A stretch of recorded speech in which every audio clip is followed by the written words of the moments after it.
আলহামদুলিল্লাহ, আলহামদুলিল্লাহ। আল্লাহ সুবহানাহু ওয়া তাআলার দরবারে লাখো কোটি শুকরিয়া যে মহান রব্বুল আলামিন আমাদেরকে দয়া করে, মায়া করে, মহব্বত করে আল্লাহ সুবহানাহু ওয়া তাআলার মহান হুকুম জুমার নামাজের জন্য আমাদেরকে বিভিন্ন গোত্র থেকে একত্রিত হয়ে আল্লাহর ঘরে আসা, কিছু কথা বলা এবং শোনার মতো তৌফিক দান করলেন। সকলেই দিল থেকে বলি আলহামদুলিল্লাহ, আবার জোরে সরে বলি আলহামদুলিল্লাহ। আল্লাহ সুবহানাহু ওয়া তাআলা বলেন, লা ইন শাকারতুম লা আযীদান্নাকুম ওয়া লা ইন কাফারতুম ইন্না আযাবি লাশাদীদ। আল্লাহ তাআলা বলেন যে আমার নিয়ামত পাওয়ার পরে নিয়ামতের শুকরিয়া আদায় করে, আমি আল্লাহ তার নিয়ামতকে বাড়াইয়া দেই। জোরে বলেন সুবহানাল্লাহ। আর যে নিয়ামত পাওয়ার পর অস্বীকার করে, অশুকরিয়া করে, আল্লাহ তাআলা তার নিয়ামতকে ছিনাইয়া নেন এবং কঠিন আযাবে গ্রেফতার করেন। জোরে বলেন নাউযুবিল্লাহ। আল্লাহ সুবহানাহু ওয়া তাআলার নিয়ামত ছাড়া এক মুহূর্তে কোনো প্রাণী, কোনো মাখলুক বেঁচে থাকা সম্ভব নয়। আল্লাহ সুবহানাহু ওয়া তাআলার নিয়ামত ছাড়া কোনো প্রাণী বাঁচতে পারে না। আল্লাহ সুবহানাহু ওয়া তাআলার নিয়ামতের মধ্যে আমরা সর্বদা হাবুডুবু খাচ্ছি, ঠিক কি ঠিক না? আল্লাহ তাআলা আসমানকে দিয়েছেন আল্লাহ তাআলা এরকম সাতস্বরূপ, জমিনকে দিয়েছেন আল্লাহ তাআলা বিছানা স্বরূপ। আল্লাহ সুবহানাহু ওয়া তাআলা আসমান থেকে বৃষ্টি বর্ষণ করেন। এই জমিনে যখন বৃষ্টি পড়ে, এই শক্ত জমিন যখন নরম হয়, এই নরম জমিনের মধ্যে যখন ফসল বোনা হয়, ওই ফসলের বীজ হয়, ঠিক কি ঠিক না? ওই রকম আল্লাহ তাআলা সেই বৃষ্টি বড় করে আস্তে আস্তে ফসলে পরিণত করে আমাদের রিজিকের ব্যবস্থা করেন, ঠিক কি ঠিক না? বলেন তো, পৃথিবীর সমস্ত মানুষ মিলে একটা অরিজিনাল ধান বা চাউল বানাইতে পারবে? বলেন, কারো ক্ষমতা নাই। বানাইতে পারবে প্লাস্টিকের ধান, প্লাস্টিকের চাউল, ঠিক কি ঠিক না?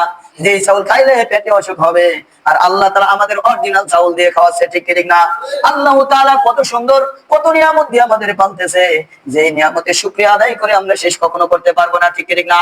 এইজন্য আল্লাহ তাআলা বলেন, ও বান্দা ফাযকুরুনি আযকুরুকুম আশকুরুলি ওয়া লা তাকফুরুন। আল্লাহ তাআলা বলেন তোমরা আমার কৃতজ্ঞতা প্রকাশ করো। কি করো?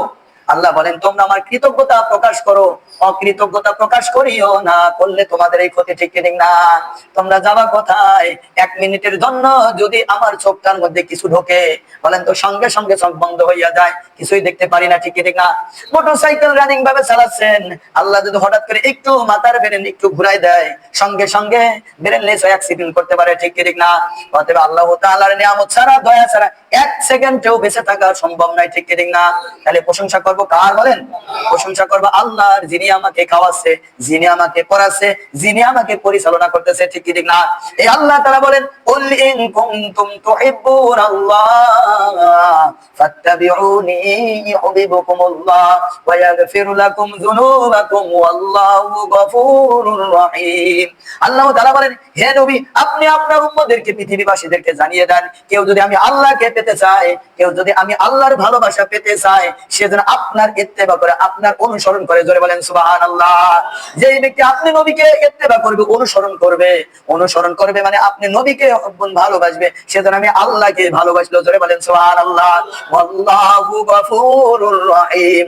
আল্লাহ বলেন আমি তাকে মাফ করে দেব, নিশ্চয় আল্লাহ অতি দয়াশীল এবং ক্ষমাশীল। জোরে বলেন সুবহানাল্লাহ। আল্লাহর দয়ার কোনো শেষ নাই। অর্থাৎ নবী দিয়ে বলতেছে, কেউ যদি নবীকে ভালোবাসে, আমি আল্লাহ তাকে ভালোবাসবো, আমি আল্লাহ তার সব গুনাহ মাফ করে দেব। জোরে বলেন সুবহানাল্লাহ। কাকে ভালোবাসতে হবে বলেন তো? আল্লাহকে ভালোবাসতে হবে, কিন্তু তার মাধ্যম দিয়ে, নবীর মাধ্যম দিয়ে। নবীর অনুসরণ করলে আল্লাহ খুশি, ঠিক কি ঠিক না? নবীর ইত্তেবা করলে, নবীর অনুসরণ করলে নবীর ভালোবাসা হলো, আর নবীর ভালোবাসলেই যেন সে আল্লাহর ভালোবাসলো। ধরে বলেন সুবহানাল্লাহ। আসমানে গিয়ে কি আমরা আল্লাহর ভালোবাসতে পারবো বলেন তো? আল্লাহর ভালোবাসতে হলে আমাদের এই জমিন থেকে ভালোবাসতে হবে। কেমনে ভালোবাসবো? নবী যেই সব অনুসরণ করতে বলেছে, আল্লাহ বলছে তোমরা নবীর ইত্তেবা করো, অনুসরণ করো, তাহলেই আমরা কি করব? নবীর অনুসরণ করলেই তাহলে আল্লাহ খুশি হবে। জোরে বলেন সুবহানাল্লাহ। এই জন্য বাবাজিরা, যুবক ভাইরা, আমার নবী, আপনার নবী সারা জীবন দুনিয়া থেকে দিনের জন্য মেহনত করেছে, কষ্ট করেছেন। সারা জীবন কি করেছেন? পেটে পাথর বেঁধেছেন। আল্লাহর নবী পেটে পাথর বেঁধেছেন, উম্মতের জন্য দুনিয়াতে সারা জীবন কষ্ট করেছেন, মেহনত করেছেন। আমার নবী, আপনার নবী দুনিয়া থেকে বিদায় নেওয়ার পরেও ওই রওজা মোবারক মদিনায় শুয়ে শুয়ে এখনো আমার নবী, আপনার নবী রব্বি হাবলি উম্মতি উম্মতি করিতেছে। জোরে বলেন সুবহানাল্লাহ। আপনার নবী, আমার নবী উম্মতের কান্ডারি মুহাম্মদুর রাসূলুল্লাহ সাল্লাল্লাহু আলাইহি ওয়াসাল্লামের আল্লাহ তাআলা এত পাওয়ার দিয়েছেন যে সব নবীর উম্মতের চাইতে শেষ নবীর উম্মত আগে জান্নাতে যাবে। জোরে বলেন সুবহানাল্লাহ। ঠিক ঠিক না? কত দয়াশীল, কত মেহেরবান, কত ভালোবাসার নবী মদিনায় শুয়ে শুয়ে এখনো উম্মতের জন্য রব্বি হাবলি উম্মতি উম্মতি করে কাঁদছেন, ঠিক ঠিক না? এই জন্য আল্লাহ রাসূল সাল্লাল্লাহু আলাইহি সাল্লাম এই অধিকাংশ উলামায়ে কেরামদের অভিমত, এই রবিউল আউয়াল মাসে তিনি জন্মগ্রহণ করেছেন, ঠিক ঠিক না? এই রবিউল আউয়াল মাসে, এটা হচ্ছে আজকে রবিউল আউয়াল মাসের 7 তারিখ, এই তারিখের মধ্যে, এই মাসের মধ্যে তিনি জন্মগ্রহণ করেছেন, আবার তিনি এই মাসে বিদায় নিয়েছেন, ঠিক ঠিক না? আমার নবী আপনার নবী 570 খ্রিস্টাব্দে 12 রবিউল আউয়াল কুরাইশ বংশে আব্দুল মুত্তালিবের ঘরে আব্দুল্লাহর সন্তান, ঠিক ঠিক না? আল্লাহ রাসূলের পিতার নাম কি? আব্দুল্লাহ। হ্যাঁ, তার দাদার নাম ছিল আব্দুল মুত্তালিব। আল্লাহ রাসূল সাল্লাল্লাহু আলাইহি সাল্লাম যখন দুনিয়ায় আসলেন, বলেন তো তার আব্বা কি বেঁচে ছিল? তার আব্বা বেঁচে ছিল না, তার দাদা বেঁচে ছিল, ঠিক না? আব্দুল মুত্তালিব তার দাদা বেঁচে ছিলেন, কিন্তু যখন আল্লাহর নবী দুনিয়াতে আসলেন কুরাইশ বংশে, অধিকাংশ অভিমত হচ্ছে 570 খ্রিস্টাব্দে 12 রবিউল আউয়াল, রোজ সোমবার দিবাগত রাত্রে, ঠিক ঠিক না? অর্থাৎ সোমবার, কিবারে? সোমবার। অধিকাংশ মত, তবে ইখতিলাফ আছে, কি আছে? মতানক আছে। কেউ বলেছেন 8 তারিখ, কেউ বলছেন 12 তারিখ, 16 তারিখ, এই মাসে, তবে এটা সম্ভব তারিখ, কি বলেন? এই মাসে মতানক আছে। কিন্তু আল্লাহর নবী যে বিদায় নিয়েছেন, এই বিদায় নেওয়ার সময় সম্পর্কে ইখতিলাফ নাই, ঠিক ঠিক না? 12 রবিউল আউয়াল তিনি দুনিয়া থেকে বিদায় নিয়েছে, ঠিক ঠিক না? এই 12 রবিউল আউয়াল। কিন্তু আশার সম্পর্কে ইখতিলাফ আছে। কেননা দেখেন তো, আপনার দাদার বয়সে ময়মুরব্বী যারা, কত তারিখে জন্ম তারিখ, তাদেরই তো নাম লেখা ঠিক নাই, কি বলেন? আমাদের ময়মুরব্বী যারা আছে, অনেকের তারিখ, কত তারিখে জন্মগ্রহণ করেছেন, সবাই কিন্তু আমরা লিখে রাখিনি, ঠিক ঠিক না? এই বর্তমান জামানায়, বর্তমানে এখন লিখে রাখি, ঠিক ঠিক না? আমার সন্তান কত তারিখে জন্মগ্রহণ করলো, আমরা এটা লিখে রাখি। কিন্তু একজন মুরব্বীর বয়স জিজ্ঞাসা করবো, আইডিয়া করে কই অমুক তারিখ, আমার জন্ম নিবন্ধন কার্ড বানানো লাগছে, কবি তো অমুক তারিখ, ঠিক ঠিক না? তাই বলা হয়েছে নবী যখন আসেন ওই তারিখটার মধ্যে মতানক্য রয়েছে, কিন্তু যখন বিদায় নিয়েছে, বিদায় নেওয়ার তারিখ সম্পর্কে কোনো মতানক্য নাই, ঠিক ঠিক না? এই জন্য আমার নবী আপনার নবী যখন এই মাসে আগমন করেছে, এই মাসটায় দামি হয়ে গেছে, জোরে বলেন সুবহানাল্লাহ। আমার নবী আপনার নবী যেই জামানায় আছে, এই উম্মত দামি হয়ে গেছে, জোরে বলেন সুবহানাল্লাহ। এই পৃথিবীর মধ্যে সর্বশ্রেষ্ঠ মানব হচ্ছে আমার নবী আপনার নবী জনাবে মুহাম্মদুর রাসূলুল্লাহ সাল্লাল্লাহু আলাইহি ওয়াসাল্লাম। আল্লাহ তাআলা বলেন, লাকাদ কানা লাকুম ফি রাসূলিল্লাহি উসওয়াতুন হাসানাহ, তোমাদের জন্য রয়েছে রাসূলের মধ্যে উত্তম আদর্শ, জোরে বলেন সুবহানাল্লাহ। তোমরা কি করো? রাসূলের আদর্শে আদর্শিত হও। আল্লাহর নবী সাল্লাল্লাহু আলাইহি ওয়াসাল্লাম এমন নবী, তিনি যখন দুনিয়ায় আসলেন, আসার পরে থেকে তার সবকিছু আলোকিত হয়ে গেছে, জোরে বলেন সুবহানাল্লাহ। অন্ধকার ঘরে যখন এরকম আসলেন, ওই সময় আলোকিত হয়ে গেছে, জোরে বলেন সুবহানাল্লাহ। তার ঘরটাই আলোকিত হয়ে গেছে, জোরে বলেন সুবহানাল্লাহ। বলা হয়েছে যখন তিনি এরকম একটু দুধ খাওয়ার বয়স, অর্থাৎ দুধ পান করবে, যখন এরকম তার দুধ মাতা আছে হালিমাতুস সাদিয়া, ঠিক ঠিক না? যখন যেই ঘোড়ার মধ্যে আল্লাহ রাসূলকে বসাইলেন, সবার আগে সেই ঘোড়াটা দৌড়াইয়া যায়, ধরে বলেন সুবহানাল্লাহ। তিনি ছোট নবী যখন শিশু অবস্থায় ছিলেন, মক্কাবাসীরা তাকে এত ভালোবাসতো, এত মহব্বত করতো, তাকে আল আমিন উপাধি দান করলেন, ধরে বলেন সুবহানাল্লাহ। ছোট থেকে তার আখলাক, চরিত্র, আদব কায়দা এত উন্নত, এত ভালো ছিল, সমস্ত মানুষ থেকে আল আমিন উপাধি দান করলেন, জোরে বলেন সুবহানাল্লাহ। অর্থাৎ সত্যবাদী বলে উপাধি দান করলেন, জোরে বলেন সুবহানাল্লাহ। আল্লাহর নবী যখন, আমার নবী আপনার নবী জনাবে মুহাম্মদুর রাসূলুল্লাহ সাল্লাল্লাহু আলাইহি ওয়াসাল্লাম যখন ধীরে ধীরে বড় হইলেন, যখন এরকম কি করলেন, তার চাচা আবু তালেব ছিল, কি ছিল বলেন তো? আবু তালেবের সঙ্গে ব্যবসায় নিয়োজিত ছিলেন, ঠিক ঠিক না?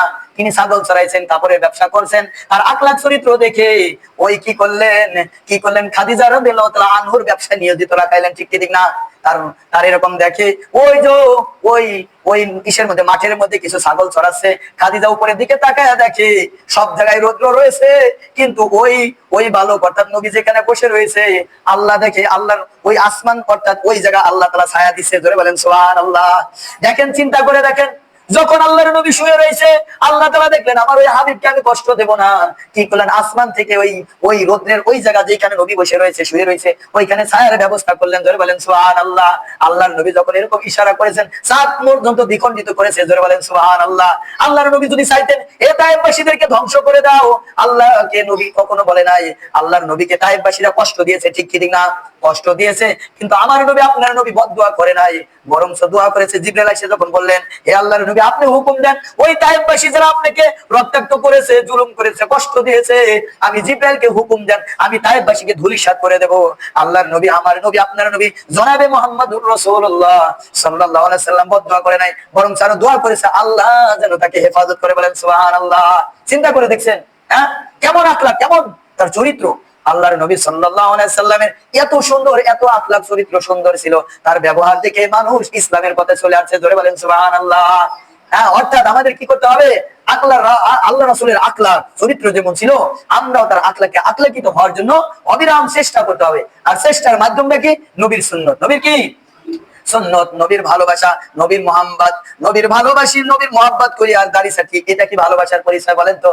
নবীর ভালোবাসি, নবীর মোহাম্মত করি, মসজিদে জামাতের সঙ্গে নামাজ আদায় করি না, এটা কি মোহাম্মতের পরিচয়? এটা কখনো মহব্বতের পরিচয় হইতে পারে না। আল্লাহর নবী সাল্লাল্লাহু আলাইহি ওয়াসাল্লাম বারবার তার উম্মতকে ইঙ্গিত দিয়েছেন, এরা আমার উম্মত, তোমরা কি করো, জাহান্নাম থেকে বাঁচার জন্য তোমরা অবিরাম চেষ্টা করো। তোমরা কি করো, আল্লাহ রাসূল সাল্লাল্লাহু আলাইহি ওয়াসাল্লাম বলেন, দুনিয়ার জিন্দেগিটাই হচ্ছে বন্দেগী, জোরে বলেন সুবহানাল্লাহ। অর্থাৎ মানুষ চলাফেরা করবে, প্রত্যেকটা কাজের মধ্যে যদি নবীর সুন্নত মোতাবেক চলে, তাহলে তার জিন্দেগিটাই হবে বন্দেগী, জোরে বলেন সুবহানাল্লাহ। কি আছে নাকি বলেন তো? প্রত্যেকটা কাজ যদি আমরা নবীর সুন্নত মোতাবেক করি, তাহলে আল্লাহর নবী খুশি, ঠিক না? যদি কোনো বিষয়ে সুন্নত আপনি না জানেন, যে হুজুর এই সুন্নতটা আমি জানি না, কোন সুন্নত জানতে পারেন? বলেন তো, রাত্রে ঘুমানোর সময় তার সুন্নত আছে কি আছে না? আল্লাহর নবী কি ঘুমান নাই? ঘুমাইছেন, আমরাও তাহলে ঘুমাবো।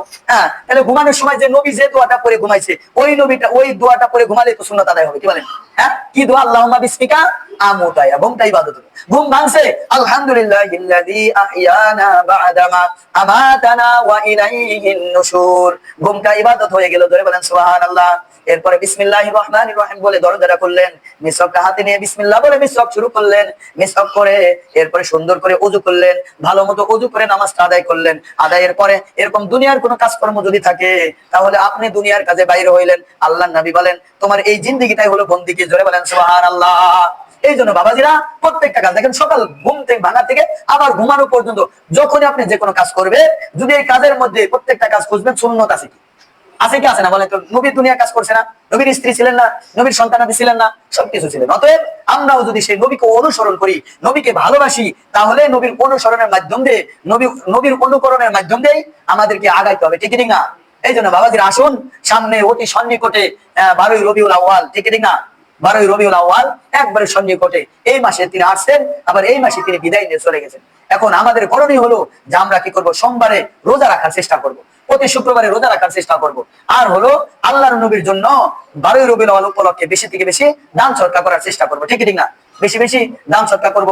তার জন্য আমরা বিভিন্ন ইবাদত করে, নামাজ আদায় করে তার জন্য কি করব, দোয়া করব, সওয়াব রেসানি করব। এটা তো ভালো, কি বলেন না? আনন্দ উল্লাসের বিষয় নয় যে এইটাকে উপলক্ষ করে আমরা আনন্দ উল্লাস এগুলি না। তার জন্য কি করবো, দোয়া মাগফিরাত কামনা করবো। হ্যাঁ, যে তিনি এই দিনে এসে আলোকিত করেছেন, আবার এই দিনে আমাদের রেখে চলে গেছেন।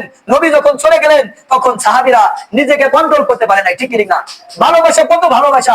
উহুদের ময়দানে যখন এরকম তীরগুলি নিক্ষেপ করলেন, সাহাবীরা রাসূলের করে এরকম নিজের বুক, নিজের পিঠকে পাইতে দিছে, শত শত এরকম তীর নিক্ষেপ খাইছে, তখন নবীকে নিজের জীবনের চাইতে বেশি ভালোবাসে, ধরে বলেন সুবহানাল্লাহ। নবীর হাউজে কাউসারের পানি পান করা ছাড়া কেউ কারো পানি তৃষ্ণা মিটবে না, ঠিক না? তাহলে সেই নবীকে ভালোবাসতে হবে, নিজের জীবনের চাইতেও বেশি ভালোবাসতে হবে, ঠিক না? নিজের জীবনের বেশি চাইতে যদি বেশি ভালোবাসি, তাহলে নবী আমাদের জন্য শাফায়াত করে জান্নাতে পৌঁছে দিবে, জোরে বলেন সুবহানাল্লাহ। এজন্য পারি না, আসুন আমরা নবীকে ভালোবাসবো, নবীর মহব্বত করব। নবীর ভালোবাসতে হলে সুন্নত নিজের শরীরে ফিট করতে হবে, ঠিক না? এর কোনো ব্যতিক্রম বিকল্প নাই, ঠিক না? এজন্য আসুন, সামনে 12ই রবিউল আসতেছে, সামনে বুধবার 26 তারিখ, কি বলেন? 26 তারিখ দিনগত রাত্রে, অর্থাৎ 12ই রবিউল আউয়াল, আমরা একটু দোয়ার অনুষ্ঠান করব, একটু তার জন্য সওয়াব রেসানি করব, বিভিন্ন একটু আলোচনা হবে। এজন্য আমরা যারা পারি কয়েকজন একটু শরীক হইছে, এছাড়াও যদি কেউ পারি এই কাজের সাথে একটু শরীক থাকার চেষ্টা করব। ধামধুম অতি এগুলি না, আমরা সওয়াব রেসানি করব, তার জন্য দোয়া করব, নবীর মিলাদ অর্থাৎ নবীর জীবন বৃত্তান্ত সম্পর্কে আলোচনা করব। এই যে আজকে যেরকম নবীর ভালোবাসা সম্পর্কে, নবীর আখলাক চরিত্র সম্পর্কে আলোচনা হয়েছে, ওই দিন এই বিষয়ে আলোচনা হবে। এই জন্য আমরা ভাই চেষ্টা করব 12ই রবিউল আউয়ালে কিছু দোয়া করার জন্য, কিছু অনুষ্ঠান, এই জন্য কিছু শরীক থাকার জন্য চেষ্টা করব। কয়েকজন দিচ্ছে যারা পারি, এই 12ই রবিউল আউয়াল উপলক্ষে যদি কিছু শরীক থাকতে চায়, এই যে সভাপতি সাহেব আছে, তার কাছে এসে জমা দেবো, উনি ইনশাল্লাহ এই কাজের সাথে আনন্দ দেবে। এই হলো একটা বিষয়। আর ওই যে গত সপ্তাহে আলহামদুলিল্লাহ অনেকে দান সৎকার করেছিলেন, সেটা হলো আলহামদুলিল্লাহ কথাটা, এই যে দেখেন নবীর সুন্নত সম্পর্কে আলোচনা হয়েছে।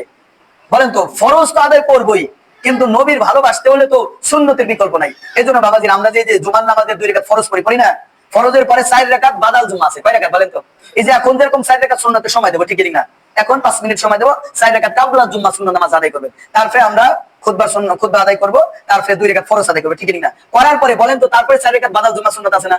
এই সুন্নতকে একবারে হেলাই খেলায়, এই সুন্নত জরুরি সুন্নত, গুরুত্বপূর্ণ সুন্নত, এই সুন্নত যদি আদায় না করেন, এর জন্য জবাবদিহি করতে হবে, মনে থাকবে ভাই? এর জন্য কি জবাবদিহি করতে হবে। এই জন্য আমরা একটু কষ্ট হলেও পরেও আমরা যে যেখানে থাকবো, সেখানে আমরা পরে 4 রাকাত সুন্নত পড়বো, পারবো না ভাই ইনশাআল্লাহ? আমরা কেউ যাবো না, 4 রাকাত সুন্নাত আদায় করে তারপর কয় মিনিট লাগে, কি বলেন? কয় মিনিট লাগে? মাত্র 4 থেকে 5 মিনিট। এতটুকু সময়ের জন্য আপনার সুন্নতটা বাদ করে যাচ্ছে। এই জন্য ভাই আমরা পরের সুন্নতটা আদায় করে পারবো তো ইনশাল্লাহ ভাই? কথা সমাপ্ত। তার মধ্যে যে গত সপ্তাহে আলহামদুলিল্লাহ অনেকে দান সৎকার করেছিলেন, উনি একজন আলেম মানুষ, ইমামতি করতে অ্যাক্সিডেন্ট হয়েছে, অনেক টাকা পয়সা লাগতেছে। ওই জুমার দিনে যাই উঠছিল, হ্যাঁ জুমার দিনে যাই উঠছিল তাই, কিন্তু পরে আর কেউ দেয় নাই।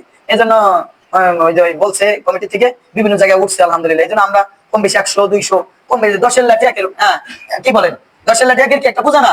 এই জন্য 100 200 করে দিলে পারে আমরা সবাই দিয়ে দেবো ইনশাল্লাহ। সবাই কিছু শরীর থাকবে, অসহায় ব্যক্তি এই জন্য শরীর থাকবে ইনশাল্লাহ। সভাপতি সাহেব এই জন্য বলুন।